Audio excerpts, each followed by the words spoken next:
Welcome back. We have the opportunity of going through. This is really a third part of a series, and each part of the series is an incredible perspective. I personally, just exploring it has been really a remarkable perspective on our nation, on what it means to be Jewish, what it means to be a nation in general. So today's topic is ingredients of nationhood. We're going through the parashas of Shmois, Va'era, Boy, V'Shalach, what it means to be a nation. So this week we're talking about the notion of empathy. This is a really important value for a nation to have in order to be afforded to be a cohesive nation. We'll take a look at some perspectives in just a moment. We're going to start off by thanking three families who are sponsoring today's shir. First is to Rosemary and Erwin Fish, who are sponsoring for the refuah shlema Mordechai ben Tzipora Malka and Shendel Bas Rachel. The refuah should be Karova Lavoy, and it should be a refuah shlema be'ezras Hashem. Rosemary, we're davening and we're continuing to hope to hear good news be'ezras Hashem.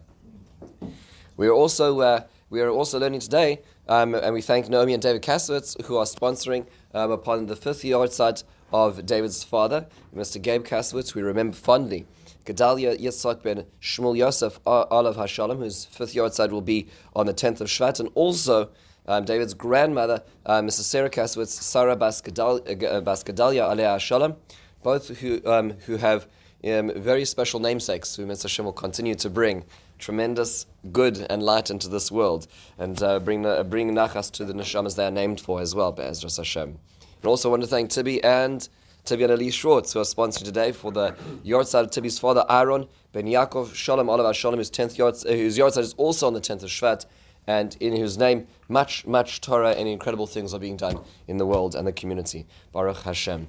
Nishmasai Eden. Let's jump straight in. We actually start off at a very obscure place in the storyline, a very obscure place in the entire story. This is a story which is not much studied, and perhaps it's because it's the end of Sefer Shmuel Beis, and perhaps it's because it's such a difficult story to read.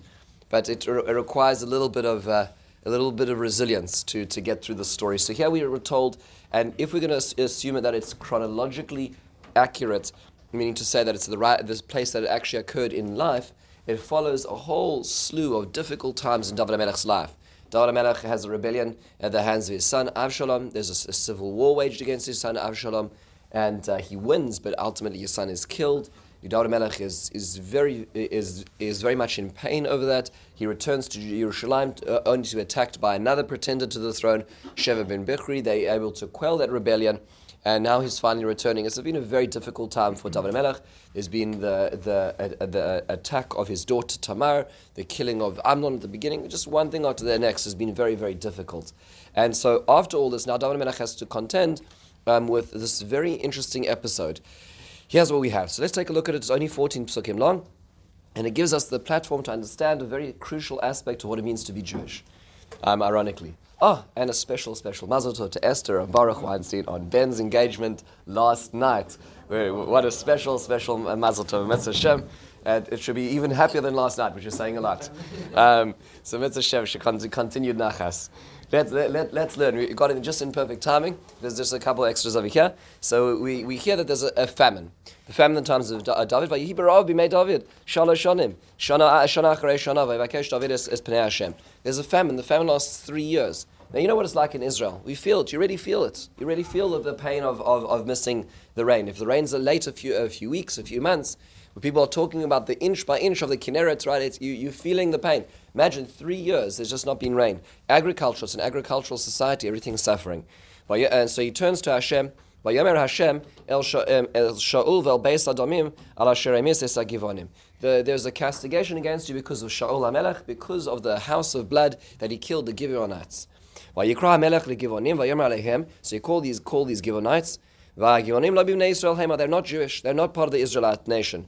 So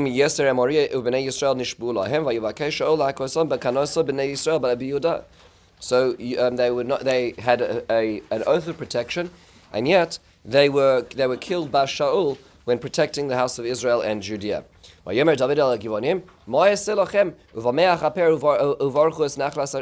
know that somehow something's not right. So we need to fix it. You need to tell me how I can fix this so that we can have rain again. They're hard dealers. So listen to this. Ein lanu kesef azav im Shaul v'im besai. No amount of money is going to fix the problem. Ve'en lanu ish lahamis v'Yisrael. We don't ask for the life of any Jew, any Israelite. Vayomer me'atem omrim eselachem. So what can I possibly give to you? Vayomeru el hamelech ha'yisher kilanu v'asher dimalanu nishmadnu mi'isyatzei b'chol gvul Yisrael. There was one person who hurt us, who decimated us, who killed us, and who's that?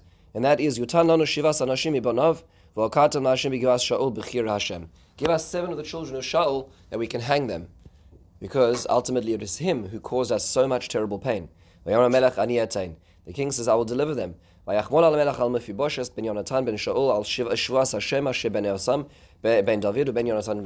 he saves Mephibosheth, the son of Yonatan, who he had a very close relationship. He spares Mephibosheth. Remember, Mephibosheth is physically challenged. Remember, he's eating off David HaMelech's table. He spares him. However, es Armoni, ves Mephibosheth, es Chameshes bas Michal bas Shaul asher yodali Adriel ben Barzilai b'Acholasi.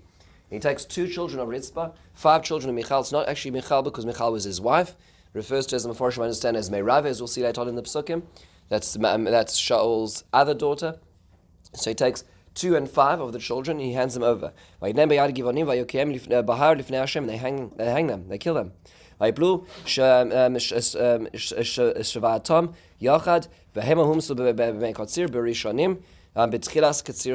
killed at the beginning of the harvest season. This is terrible, this tragic scene, this image. And Ritzpah, who's the mother of the 2 of these children, she takes a sackcloth and she spreads it across the rock. And she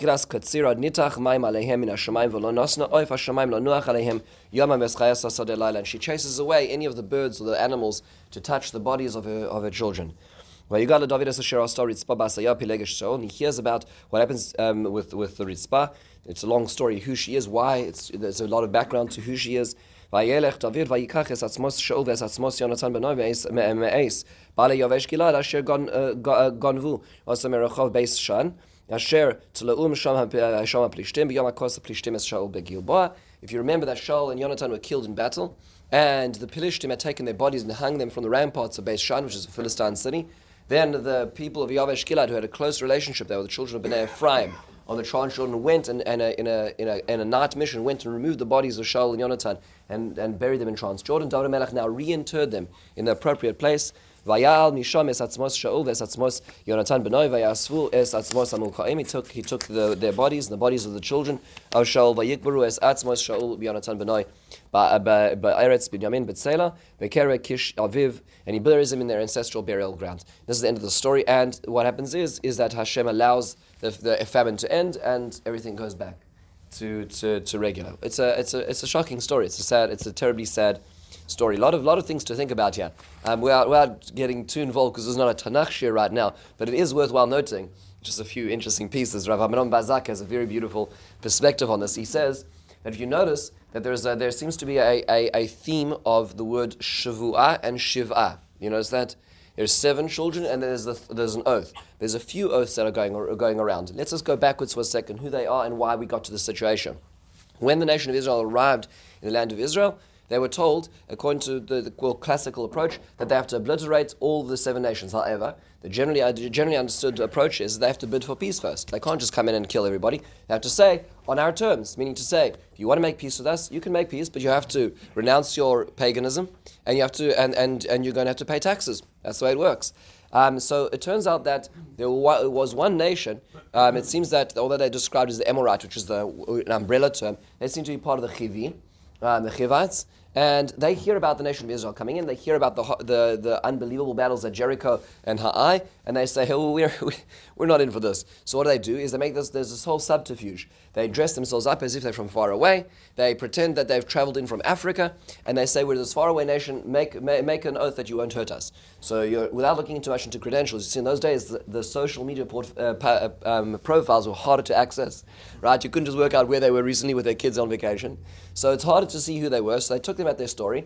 They saw that they had these, worn out shoes, broken pieces of bread in their in their satchels, and they said, you know what, we'll make an oath, we'll look after you. Then suddenly word comes out that they're from just from over the hill, right? They're actually a Canaanite nation. They're one of the Canaanite nations, a very powerful city, and they already made the oath. So what do you do now? It's under false pretenses. They didn't understand who they really were. But Yeshua says, nonetheless, we will honor the oath of Hashem. We made it with Hashem's name as a whole nation. We will honor it, and we will make you, because of your dishonesty with us, we will make you in society water drawers and wood hewers. Right? So they're going to be a subservient part of the nation, but we're going to protect you. It's interesting to note. You have to honor it. It was through subterfuge. Why? You have no reason to honor that. Good question. It's a really good question. So it seems that when you use the name of Hashem and a nation uses the name of Hashem, there's a great gravity to that. It's not taken lightly, and the Gibeonites were playing on that. They knew that it would be discovered. They were playing on. They were hoping on this, and Yeshua honors that. He honors that Shavua, and he protects them. So much so, just in case you want to follow up on the story, you move into the later chapters. Just after this in Sefer Yoshua, what happens is that the king of Jerusalem says, "This is nonsense. Givon was a big city. Givon had a lot of warriors. This was not nonsense." So they go into attack Givon, right? Because they say, we're going to obliterate these turncoats. And then Israel comes to their aid and actually defends them and fights an alliance of 5 kings. There's a very remarkable battle that takes place after that. But Israel actually honors that Shavua not just by not killing them, but actually by protecting them. Right? So there's an internal warfare in Israel because of this. Fast forward many years, now we have this whole situation with the Gibeonites. And apparently Shaul has treated them badly. Why? Hard to know. But it's interesting here that what happens is it seems that Shaul, for whatever reason, Shaul may have good reasons as to why it was that he maimed them, but he was not so respectful of the same Shavua. Isn't that interesting? And 7 of his children, Shiva of his children were taken back. It's interesting in Shaul's life in general. Shavua is a complicated issue in Shaul's life. For instance, he says that whoever tastes food on the day that he's going into battle, the Philistines will die. Who tastes food on that day? Yonatan, his own son. He says Yonatan should die because he says this is a Shavua. And the people say, no. It's Yonatan, it's your son. It was a mistake. He didn't know. He was the one who won the battle. Then later on, he says, Shua, I'm not going to kill David. But then what does he do the next day? He throws a spear at him at the wall. So his relationship to a Shua is complex. Shaul's relationship to a Shua is somewhat complex. Whereas David Melech, if you sort of put him at the other end of the spectrum, is a person when he swore to Shimi ben Gera, and he says that although you cursed me, a terrible curse, I'm not going to kill you. He didn't kill him. At the end of his life, he told Shlomo, this is what happened. I can't do it. Maybe you should be clever. But later on, when he made a shvua to whom? To Yonatan, I'm going to make sure that I'm going to look after you and your children. Right here, as he's honoring the shvua, essentially a protection of the Gibeonites, he's also honoring the shvua he has to Yonatan. So David HaMelech seems to be very, very respectful of shvua. Shaul HaMelech in general seems to have mixed relationships with the commitment that was made through a shvua, and this seems to be sort of coming to a fore in this story right here. But that's sort of a broader theme to think about as well. Another broader thing to think about before we get to the crux of the issue is that the Abarbanel says that perhaps the reason why this actually comes chronologically at this point in time is David HaMelech has suffered immensely in his life. David HaMelech has suffered. In fact, his wives and his children have suffered. Why? Because of a sin that he committed. Because of a sin that he committed. The Bathsheba incident is Shmuel Bey's Perek Yud Aleph, and every interleading chapter up till now, up till Chaf Aleph, has been suffering for David HaMelech in his life, in some quarter of his life or not. And David HaMelech has the rightful question, says Abarbanel, why should they suffer? So Hashem says, let me tell you something. Shaul's action has an impact on his children, and it has an impact, and by the way, this is a 40-year interlude. 40 years later, the children are still held culpable for that sin. It says, yeah, you should understand that his action was against even a non-Israelite nation. You, who sinned against an Israelite, how much more so? So part of it is a response to David HaMelech's own theological questions as well. Abi. Just a question. I mean, we always follow Mida Keneged Mida, right? Yep. My understanding is that the sin is more about Novira Kohanim, that they lost their. Oh yes, so we'll get there in a second. Yeah. Oh, okay, they lost their ability to make a living. How is that Mida Keneged Mida? To take the death of the children. Good. Yes, there is more to this than the Misa. Let's jump straight into the Gemara, because now we read the text. Now let's read the subtext, right? So Chazal provide us a little bit of the background to this. Yes, Chaya. Quickly, maybe it also goes back to what you said in Aliyah Yomi with the Gavia and the good. That it goes back to a way earlier. Shua. Interesting, very interesting. Good. I like it. Point is well taken. Thank you. That's my mother's point. So coming back to this to this idea, I'd like to come back to it because actually there is another aspect of this that I think we know but we don't realize is connected as well. Sabi? Isn't there a concept you can't give up people? How does that work? Oh, good question. Yeah, well, so when you're dealing with Urim V'Tumim, apparently it's a little different. Meaning, we'll see in a second, this seems to be like Hashem was articulating that this was a solution. It wasn't David Melech saying, I'm going to, and this is, no. This seems to be Al-Pi Hashem, which is what makes it much more intense as well. Let's take a look at the background. This is a famous Gemara in Yevamos. The Gemara tells us a very important lesson that's learned from this, but it also gives us the subtext and context for the story. So we shift forward into source 3, where the Gemara tells us, starting on Ayin Chesed Beis, going into Ayin Chesed Aleph, Omer Rav Chana bar Adon Nisinim, David Gazar Alem Shenemar, Vayikra Melech Legivonim, Vayomer Alehem Hagivonim, Nabim Bnei Yisrael Hema. So he says, this nation that we're talking about over here, this story is not just an inconsequential story about a tragedy. This, in fact, is a halachic story, says the Gemara, to tell us the status of these people. And therefore, when the Torah said, when the Nach said, Loi Bnei Yisrael Hema, it wasn't a description, it was a prescription. It wasn't David Melech saying, by the way, those Givonites, they're not of Israel. This is David Melech saying, they will not be part of Israel. They will not be part of Israel. Why? Now, that's the continuation of the Gemara. My timer, Gazar Aleim. Gazar Aleim, why did he make this decree? So now, here's the subtext. Shana Rishana, after the first year of famine, terrible thing in the land of Israel, Amalahem, Shema Oivdei Avodah Zarah, Yesh Bachem. So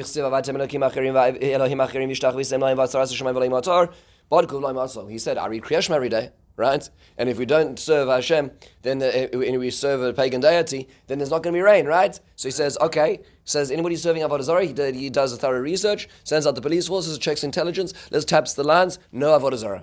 Right? So he says that can't be it. So he does the research on the first one. By the way, notice, by the way, he's not blaming anybody else, right? He's not blaming the Jordanians, and he's not blaming the economy. And he says, well, what are we spiritually supposed to do about this? Right? That's the Jewish response to things. So the second year, Shema Yesh Ovri Avera Yesh Bachem, Tichsiva Yimnu Revivimil Malkosh Lo Hayam Umetzach Ishazana Hayalach Ubad Kovlai Matzos. So you don't turn to the pasuk in Yirmiyahu. By the way, Yirmiyahu not written this yet, but the concept was certainly around. Right, that maybe this perhaps relates to immorality in society. Maybe that's why we're not getting rain. And he found that society was acting in an immoral way. Shlish is the third year. Amar Layim, Shema Poisket Tzedakah Barabim Yesh Bachem. Maybe there are those who make pledges in public for tzedakah, ve'ein noisnim, and they don't give it. Whew, this is very heavy, folks. Very heavy. Tirsiv Nasim v'ruach v'geshem ein ayin ish misalel b'matas sheker bodku v'lamatzos. So it talks about, this is again over here as a pasuk in Mishlei, where it talks about a person who makes a praise. Ish misalel b'matas sheker, a person who's getting, we'll call it glory from a false promise, right? So people say that they're going to do things and it doesn't really happen. By the way, I'm hoping that this is moving in the anticlimactic sense, meaning to say David Melech is looking for more and more, we'll call it lesser known averos, so to speak. But nonetheless, he still can't find that. So he says there's something's going on, there's something wrong in society, and it seems that society is all right. So what's happening here? So Omar, it can't be about society, it must be something that I need to fix, says David Melech. That's very unusual to hear a leader say. You will never hear this on Twitter. Never. Okay? So I've looked into this problem and I realized that actually, in fact, it's my problem, my fault. No, that has never happened. So he then searched out. So he searches, he speaks to the Urim V'Tumim. Notice he doesn't go to the Urim V'Tumim first. He first does the necessary inner work. Vayomer Hashem el Shaul, ve'al adamim asher hamis hagivonim el Shaul shalei nispad ka'halacha. So one thing he said, Hashem says, is you did not treat Shaul HaMelech properly. You didn't give him a hesped. Now, by the way, David HaMelech did do a hesped to him when he killed the person who murdered Shaul, who was already in the process of dying. But then David HaMelech did give, but it wasn't enough. Which is why at the end of the whole episode, that's why David HaMelech goes and reinterrs Shaul, because he feels there was a disservice to it. Well, based on asher hemis is a givonim, where does this happen? So, Abi, as you said, when Shaul HaMelech destroyed the city of Nov, which was the city of Kohanim, which is where the Mishkan was residing. It's as if he killed them. because they were supplying food and water to them. Now, just remember a little bit of background. David HaMelech is now a refugee. He's running away from his father-in-law, Shaul HaMelech. Shaul HaMelech is trying to get David HaMelech at all costs. David HaMelech seeks refuge in Nov Ir HaKohanim, which is where the Mishkan is residing. That's why it's a city of Kohanim. And when he's there, he's praying to Hashem. Happens to be there's a very frum fellow who's next to him, who's also davening. And his name is Doeg Adam. He happens to be Shaul's advisor.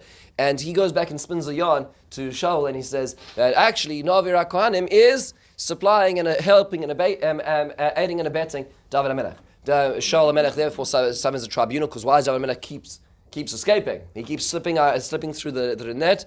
And without giving Achimatzan the opportunity of a real defense, he sends Doeg in, who sees us, and they massacre. Can you imagine this? The city of Kohanim, the place where the Mishkan is, because David HaMelech, they supplied food for David HaMelech. The Gemara says that somehow that relates to the Givonim as well, because they were supplying water to them. Who's the them? Rashi says it's because the city of Nov were the suppliers of water to the Givonim. So now you cut the pipeline, and now they no longer have it. The Maharsha says no, it was the other way around. The Givonim, in fact, were the food suppliers to Nov, Ir HaKohanim. So therefore, if you kill the buyers, therefore you're killing the market. Once you kill the market, they no longer have a commerce, and therefore it's essentially dooming them to death as well. Now, as Abi points out, it seems a little too detached, right? See, that if this is the accusation, it seems very much like a grama, right, and a secondary causation. However, just to add a few little pieces here, in which other Meforshim say, in addition to the Gemara, could be an interesting point is the following. Where is it that the Mishkan moves to after Nov? Does anybody remember the name of the place where the Mishkan moves to after Nov? Givon. Is that interesting? Do you know, most people say that the Mishkan goes to Nov and Givon, right? You take it for granted. Givon, of course, now it's a Jewish city. That wasn't a Jewish city. So how's the Mishkan there? The answer is, they weren't there anymore. How weren't they there?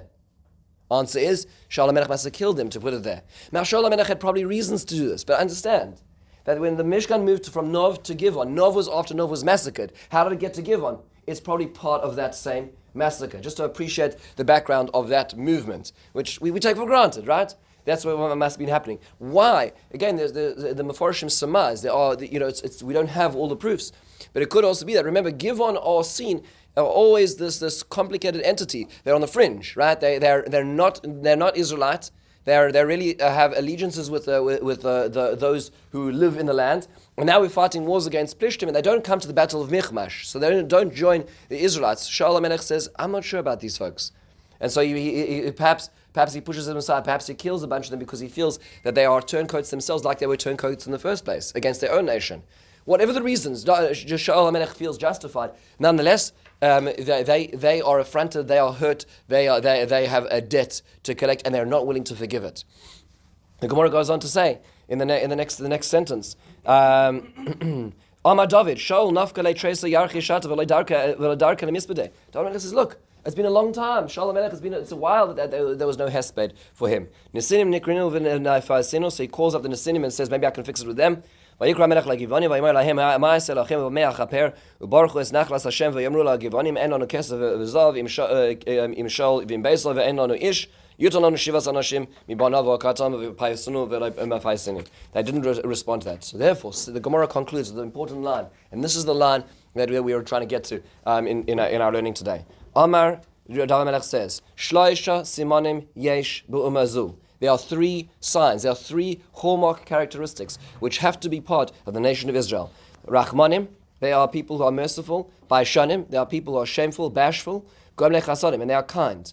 Rachmanos tichsiv, v'nosanacha rachamim v'rechamecha. That means even when the nation of Israel has to kill the city of Irani Dachas, a city which is so polluted spiritually that it serves Avodah Zarah, still Hashem says, I'm going to supplant the rachamim that you had to miss by doing this cruel act.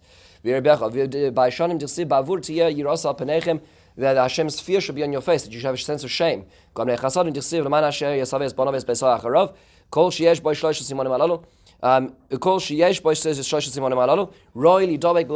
you see a person and you don't know that they're Jewish and you see that they have these characteristics, you should check, because perhaps they are in fact Jewish. That's the Gemara says. That's how far it goes. How is this connected? What's David HaMelech saying? Let's pull the full loop of the Gemara together. He's saying, I'm speaking to you, I'm begging with you. You understand there's a drought over here. We know that the drought is because of a sin that the nation, the leader of this nation did against you. Have mercy. Let bygones be bygones. Why are you holding on to this? Why are you holding this debt, this spiritual debt, which is now causing the nation to suffer? And the only way to resolve this debt is by you getting pius, by you getting appeasement, which is going to be the death of these children. And they weren't willing to relent. So David Melech says, Givonim, loi mi bnei Yisrael hema. They don't have what it takes to be part of the nation of Israel, because they do not have that basic characteristic of Rahman. You cannot enter the people. I'm going to give what you demanded because God is agreeing with you. The drought is because of this debt, and the only way to resolve this debt is this way. This terrible cruelty. But nonetheless, because you're not willing to have Rahmanos, you're not part of the nation of Israel. And that became the hallmark, which the Gemara says is learned from this as well. By the way, just as an interesting aside, the Maharal says in this Gemara, you see that these three characteristics are actually, in fact, the reverse of the Avos over here. So he describes how when it comes to Rahmanim, where did I put the Maharal? Oh, here we are.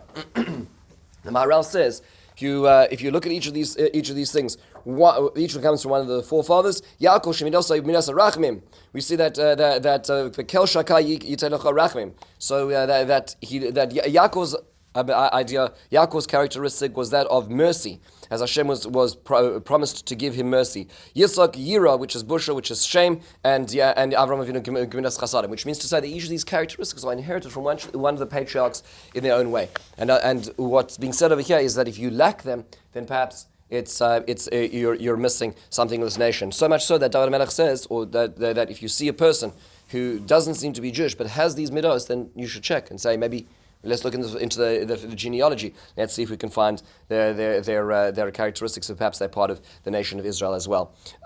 It is worthwhile noting that okay, so we'll stop here. So now let's take it one step further. So how far does this go? Is this just an idea, or is this actually practical? So the truth is that there are practical applications of this. So here's an interesting example. The Gemara tells us in Beitza, Daf Lamed Beis and Beis, the Gemara says a remarkable story. The Gemara seems to sometimes have a axe to grind on Babylonians. Sometimes you'll see the Babylonians don't always get a good rap. So the Gemara says, Amar Rav Nasan bar Abba Amar Rav Atire Bavel. That's whenever you look at Aramaic, the letter Taf is usually supplanted for the Hebrew letter Shin. So Atire Bavel means Ashire Bavel. Those who are the rich men of Bavel. Yarde Gehinam Heim. They are going to the netherworld after this life. Kiha de Shabtai bar Marinos. Like that fellow whose name was Shabtai bar Marinos. Not a good fellow. Why Ikla leBavel? Barminayo Iska? So that Shabtai bar Marinos came to Bavel, and he requested help of the Babylonians. So it's not about him, it's about the people he spoke to. He came to the city and he said, Can you give me a job? They said no. They said, Can you at least give me money so I can have a stipend, something to subsist on? They said no. They weren't interested. Babylonian community weren't interested in helping him. Omar, erev rav ka'asu. He says, they must not be really Jewish. These people who are representative of the community in Babylon, probably not Jewish. Why? If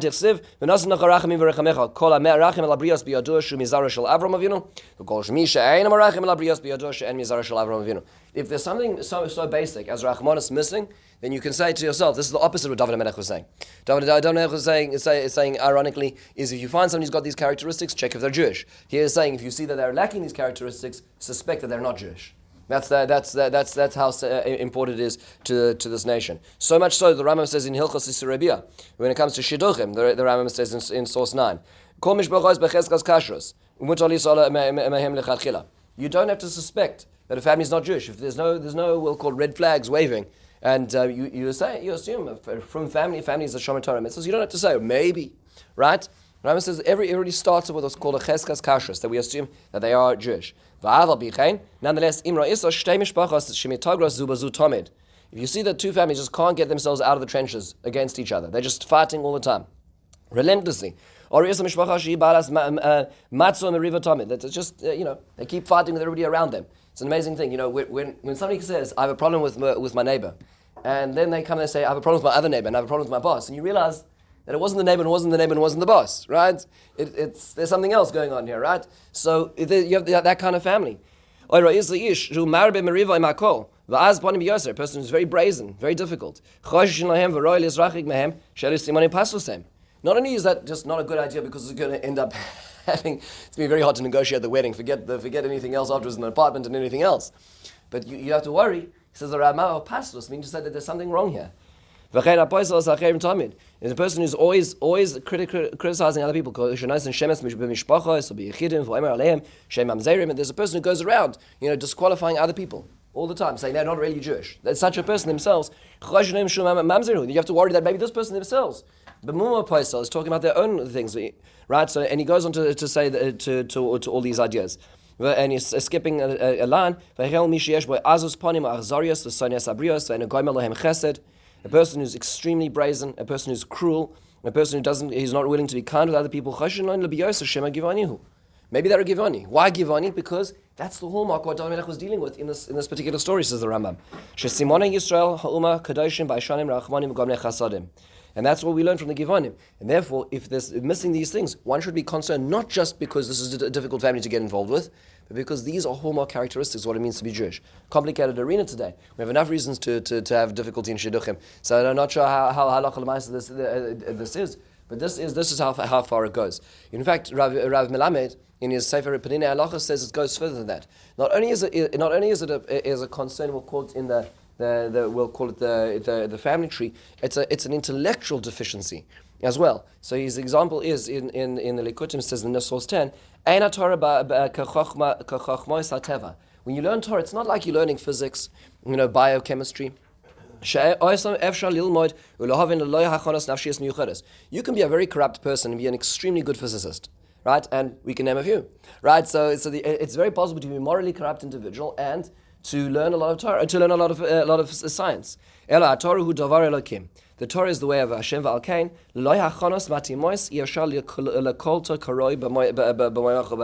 It's impossible to really accept it, to absorb it, if you don't have the right emotional, intellectual preparation. What is preparation? That means being a moral person, being a person who's a good person. Agav, echad hasevirim shemikol ha'umas dafka am Yisrael nivcha melakabadas haTorah hu avoda hamuvchar b'Talmud shloisha simonim yesh b'umazu. So he says the reason why this nation was chosen was because those are the prerequisite characteristics to be able to understand Hashem's Torah. Because it wasn't just like getting the Physics 303 lecture under the belt and getting a good pass in that exam.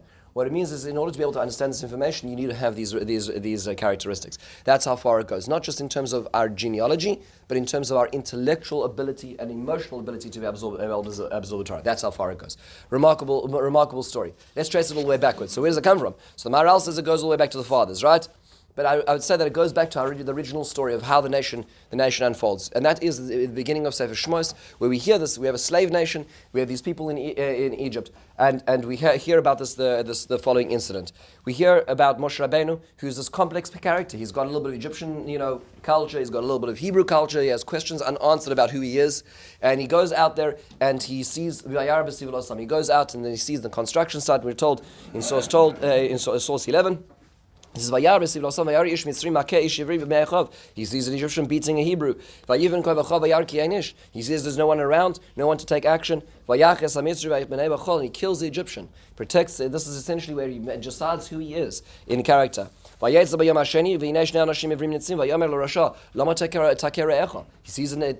sees two folks, two Hebrews who are fighting, and he says, "Why are you hurting the other one?"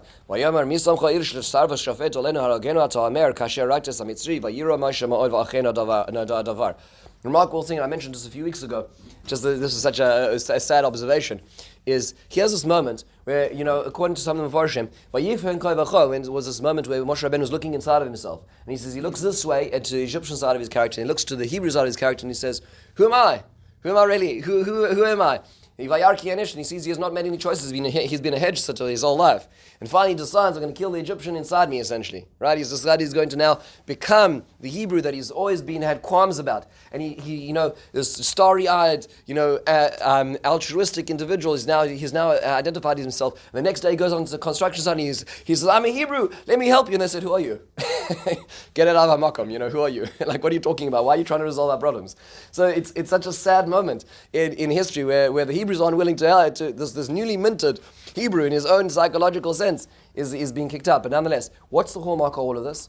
is he says, "Achei no'ada hadavar." He says at the end of this, now I know, now I understand. So what does that mean? So some of the Farshim, the Das Kenim says, his no'ada hadavar was my murder yesterday, right? I just killed an Egyptian. He was a taskmaster. They're going to inquire after it. They're going to start looking for his fingerprints. Now they're going to see that it's related to me. So now I'm going to be on the wanted sign. I'm out of here. That's what the basic understanding is. Says the Malbim, quoting Chazal, no, Achei no'ada hadavar means. And now I understand why it is that the nation of Israel are in Galus. Now I know why you can't get out of this, because you keep fighting with each other and telling on each other. You don't have a sense of cohesion. You don't have a sense of care for one another. The only way to get out of this was for Moshe Rabbeinu to have the empathy for others. The reason they're not getting out of it is because they don't have that basic empathy for others. And that's where the two stories converge. Is this ability to be able to care for another person is the hallmark of what it means to be a free person.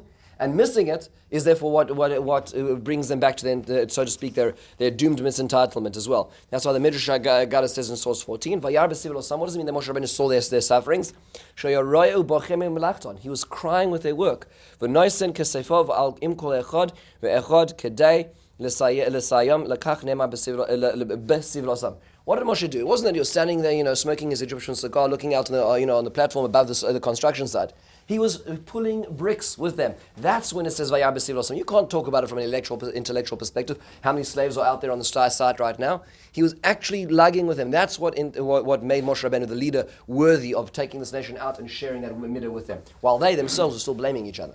That's what made a leader. There's a fascinating story which is told about. I just want to make sure I have the names correct. Very beautiful story that I heard a while back about Rav Eliyahu Chaim Meisels, who was a Rav in the community in Lodz in Poland in the 1800s. And in Eastern Europe it was not quite as it is today. The heating was not the same. They didn't have boilers, and it was cold, and the winters were bitter. And he was the Rav of the community, and he had certain responsibilities. So, for a particular time in a bitter winter, we can appreciate it right now. We're in the middle of a bitter winter. Try to imagine we had our boiler break just a month and a half ago during the coldest week then. So, and you try to imagine what it's like being in a house like that. And it's not as if the ceiling is sealed, and the little wooden door, which, the hinges barely hold up. You can imagine what it must be like for people in those days, in their 1-2 bedroom houses or maybe apartments. So the Rav decides that there's a lot of people in distress, a lot of people in need. It's a particularly cold winter, and he decides he needs to go to collect funds to be able to help them. So he goes to the house of a fellow whose name is Isaac, who is a very wealthy individual, is a banker in town. He goes to the house. It's an early winter evening. He knocks on the door, and the snow is blowing, and the wind is blowing. And the valet comes to the door and says to him, "Sir," he says, "How can I help you?" He says, "I'm Rav Meisels. I'd like to speak to your master." And he says, "Absolutely, please come in." And he says, "No, we'll have a conversation right here." So in the meantime, the owner of the house sees what's going on. And he runs to the door and he says, "Rav," the Rav comes to the door. He says, "Come on in. I have a hearth which is raging. I'll get you a cup of cocoa. Let's talk business." And the Rav says, "No, we'll conduct business here." So he says to him, he says, "Look," he says, "I can't take it that you're standing right here right now." He says, "Come into the house." He says, "But my boots are full of snow. I'll ruin your rag." He says, "You take off your boots, come on in." He comes in, he says, "Listen, there are 50 families in this community which I need to raise money for firewood. Please can you pay for the money for firewood for these people?" He says, "Absolutely." And he says, but why did you make it so difficult?" He says, "Because you can't appreciate what it means to need firewood until you experience the cold for just a little bit, even for that little amount of moment." In fact, there was actually research which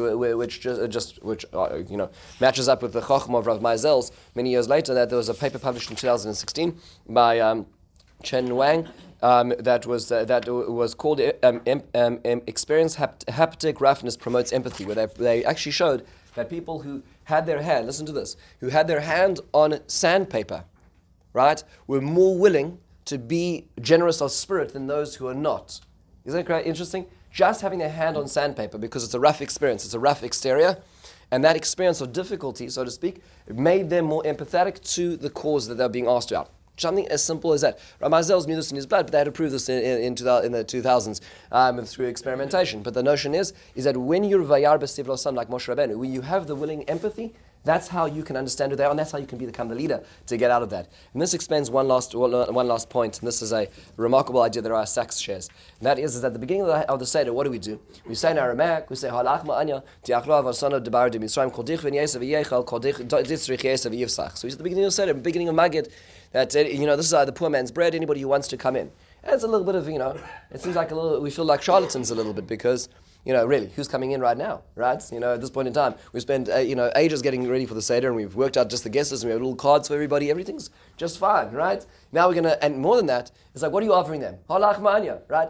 Not the chicken soup, not the kanedlach, right? I'm not, no insinuations on Gebrox here, folks. But I'm saying that you're not asking them, you're saying, take the poor man's bread, take the broken bread. That's what you should be taking in. What kind of offer is that? Sachs quotes Primo Levi. Primo Levi wrote a number of books on the Holocaust. He was a Holocaust survivor himself. Very hard books to read. One of the